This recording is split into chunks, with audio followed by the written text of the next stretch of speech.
Hello everyone. तो आज एक बहुत ज़रूरी खबर है। अगर आप एक इंटरनेशनल स्टूडेंट हो तो आपके लिए, या आप एक इंटरनेशनल स्टूडेंट बनना चाहते हो और अभी बहुत सारे अलग अलग ऑप्शंस को एक्सप्लोर कर रहे हो कि क्या करना चाहिए आपको, तो ये खबर आपके लिए बहुत ज़्यादा ज़रूरी है और बहुत बड़ी खबर है।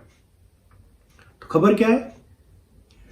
कल कैनेडियन गवर्नमेंट ने जो अपना पोस्ट ग्रेजुएट वर्क परमिट है, PGWP की जो कंडीशंस हैं उनमें रिलैक्सेशन किया है।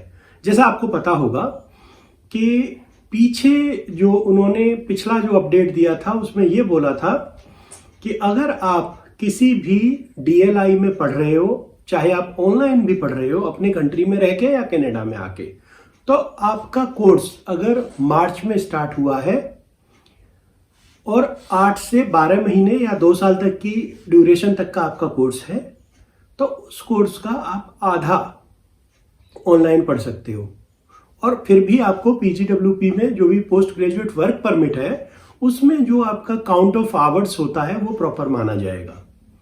तो लेकिन उसमें एक और कंडीशन ये थी कि पहली कंडीशन ये थी कि आपका जो आपने स्टडी स्टार्ट की है वो स्टार्ट तब करोगे कि अगर आपने स्टडी जो स्टार्ट किया है उससे पहले आपका स्टडी परमिट या अप्रूवल इन प्रिंसिपल, तो ये दोनों में से कोई भी एक चीज आ गई है। ठीक है। दूसरा, शुरू में जो उन्होंने किया था कि कोई भी प्रोग्राम जो 8 महीने से ज्यादा है और 2 साल से कम है वो प्रोग्राम है, तो और आपका जो प्रोग्राम है वो मार्च 20 और जनवरी 2021 के बीच में स्टार्ट हुआ है, तो ये अब तक था। और वो प्रोग्राम का आधा हिस्सा, like half of the programme, half duration should be completed by 30 April. ठीक है जी। तो अब क्या था, कई लोगों को ये हो रहा था। देखिए, मैं समझ सकता हूँ प्रॉब्लम हो रही थी कि भाई अब हम कैसे जाएं, वहाँ जॉब्स तो मिल नहीं रही, क्योंकि बहुत सारे इंटरनेशनल स्टूडेंट्स हैं जो कि डिपेंडेंट होते हैं इस पे कि हम कनाडा जाएंगे, वहाँ पढ़ेंगे और पढ़ते के साथ साथ हम काम करेंगे, काम करके अपनी अगली फीस या जो भी अपने ड्यूज हैं वो हम क्लियर करेंगे। तो ऐसा मैंने सुना है, कुछ मतलब मेरे जो नोन लोग हैं या वैसे, कि अभी वहां पे जॉब मार्केट में थोड़ा टेम्परेरी जॉब्स कम है। तो इसको करके अभी कैनेडियन गवर्नमेंट ने क्या किया कि जो रिलैक्सेशन आपको 30 अप्रैल तक थी वो रिलैक्सेशन को बढ़ा दिया। उन्होंने बोला कि now the relaxation in PGWP count of hours, okay, कि आपका जो full time study in Canada is relaxed till 31 दिसंबर 2021, 31 दिसंबर 2021 तक। अगर आप अपने कंट्री में या कनाडा में कहीं भी रह के इवन ऑनलाइन भी पढ़ते हो तो भी आपको पोस्ट ग्रेजुएट वर्क परमिट मिलेगा, अगर आपका कोर्स उसको सपोर्ट करता है तो। लेकिन उसके साथ में क्या क्या लिखा है? उसके साथ में उन्होंने लिखा है कि आपका जो प्रोग्राम है उसमें आपने एनरोल मार्च में किया हो, ठीक है, पिछला मार्च 2020 में किया हो, या उन्होंने बोला है कि अगर आपका प्रोग्राम स्प्रिंग 2020 और फॉल 2021 के बीच में अगर आपका प्रोग्राम है तो and you have a study permit, you have been approved for a study permit, और you have applied for study permit before starting your study program। वो तो इनका स्टैंडर्ड कंडीशन है कि आपने पढ़ाई बाद में है, पहले आपका परमिट आया है या अप्रूवल आया है फॉर वीजा, स्टडी वीजा। ठीक है जी। तो how much study count towards PGWP, अब उन्होंने ये जो चेंज किया है वो ये है। तो उसमें ये लिखते हैं कि you can complete 100% of your studies online from outside Canada.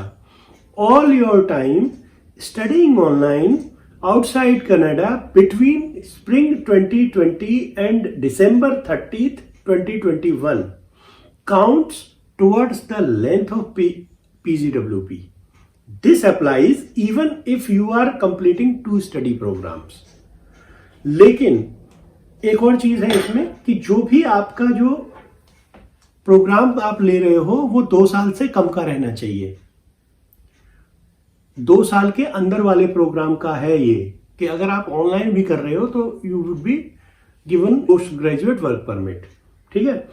और कोई भी प्रोग्राम जो आपका है वो PGWP एलिजिबिलिटी के साथ होना चाहिए और 8 महीने से लंबा होना चाहिए। तो क्या है इसमें 2 मेन चीजें, अगर चाहे आप 2 प्रोग्राम भी करो उनकी लेंथ टोटल 2 साल होनी चाहिए, 2 साल से ज्यादा पे नहीं है ऑनलाइन, और कम से कम 8 महीने से ज्यादा होना चाहिए। तो 8 महीने से कम पे भी आपको कुछ नहीं मिलेगा, 2 साल से ज्यादा पे आपको देखना पड़ेगा, उसकी कोई क्लैरिटी नहीं है, ठीक है जी।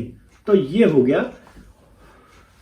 और लास्ट में बोल्ड में लेकर जो उनका नोटिफिकेशन है मैं उसकी स्क्रीनशॉट आपको भेज दूंगा, इसमें डालूंगा, वीडियो में आगे मैंने डाल रखा है, आप देख पाओगे साइट पे कि time spent during outside Canada after December 2021 want count toward the length of PGWP। तो मतलब ये है कि अगर, अब आप इसको सिंपल तरीके से समझा देता हूं मैं आपको। देखो ये तो मैंने उनकी अंग्रेजी पढ़ दी आपके लिए, अब मैं आपको हिंदी में समझाता हूं। तो हिंदी में समझाने का ये है जी कि अगर आपने एडमिशन अभी भी लिया है ना, अगर जनवरी में एडमिशन ले लिया समझो आपने MBA में, तो जनवरी के एडमिशन के बाद आपको 2 साल का कोर्स है आपका। तो अब अगर आपने एडमिशन लिया है तो आपका कोर्स अगले 2 साल बाद कंप्लीट होगा ना। तो मतलब यह है कि December 31st 2021 से पहले आप कनाडा चले जाना। अगर आप 31 दिसंबर 2021 के बाद जाते हो तो नहीं मिलेगा, तो उसके पहले ही जाना है आपको। ये एक चीज है। दूसरी ये है कि अब ये कैसे आपका फायदा हो सकता है, इसमें आपका फायदा पैसे बच सकते हैं सर आपके। कैसे? आप जो भी वहां पे खर्चा करोगे रहने और खाने का, जनरली अगर आपको जॉब मिल गई टेम्परेरी वहां पे जो 20 आवर्स वाली, जो वीकली 20 आवर्स वाली जॉब है, तब तो ठीक है, आपके एक्सपेंस रिकवर हो जाते हैं। लेकिन अगर आपको बाई चांस जॉब नहीं मिलती है, देखिए बहुत सारे फ्रेशर भी जाते हैं, I am not talking about the experience person. और फ्रेशर्स में एक चीज होती है कि एक तो फ्रेशर जाते हैं, दूसरे जाते तो सारे टाइप के लोग हैं। तो कुछ लोगों को कोई भी काम करने में शर्म नहीं आती, कुछ को आती है। तो जिनको आती है उनका तो पता नहीं मुझे, पर जिनको नहीं आती वो उनको काम से वो पैसे कमा सकते हैं, ठीक है जी। तो इसमें क्या है कि अगर आपको वहां जॉब मिल गई तो ठीक है, आप अपने एक्सपेंस रिकवर कर पाओगे। लेकिन अगर जॉब नहीं मिलती है, क्योंकि कोरोना का टाइम है, वहां पे भी बिजनेसेस आर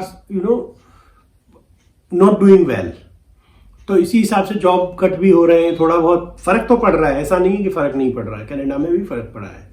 तो उस केस में क्या है कि अगर आप देखो, अगर आप यहाँ जनवरी में स्टडी स्टार्ट कर चुके हो या अभी मई से प्लान कर रहे हो, तो मई से दिसंबर तक यहाँ पढ़ो, उसके बाद चले जाओ दिसंबर में। तो होगा क्या, अगर आप देखो अब तो मई बचा है। अगर आपने मई में एडमिशन लेना है तो मैं बता रहा हूँ, तो मई से अगर आप एडमिशन लोगे तो मई, जून, जुलाई, अगस्त, सितंबर, अक्टूबर, नवंबर, दिसंबर, तो आपके 8 महीने हो गए। 8 महीने का अगर आप कुछ भी नहीं करोगे तो 50 से 70 हजार रुपए महीने का खर्चा होता है एक बंदे का वहां पे रहने और खाने का। तो 70,000 मतलब 5.5-6 लाख रुपए आपके बच गए। तो बचाओ पैसे। और अगर आपने अभी भी नहीं सोचा है या अभी भी आप डायलेमा में हो कि मैं क्या करूं, ऑनलाइन करूं नहीं करूं, तो भाई मेरा वीडियो देखो, मैंने आपको क्लियर कर दिया है। आपके 5-6 लाख तो यही बच जाएंगे। तो it is good time to take admission in any of the courses. Even 2 साल का कोर्स में एडमिशन लेना, मैं तो बोलता हूं 2 साल के कोर्स में एडमिशन लेने का फायदा सबसे बड़ा ये है कि आपको 3 साल का वर्क परमिट मिलेगा सीधा, ठीक है जी। तो ये था अपडेट।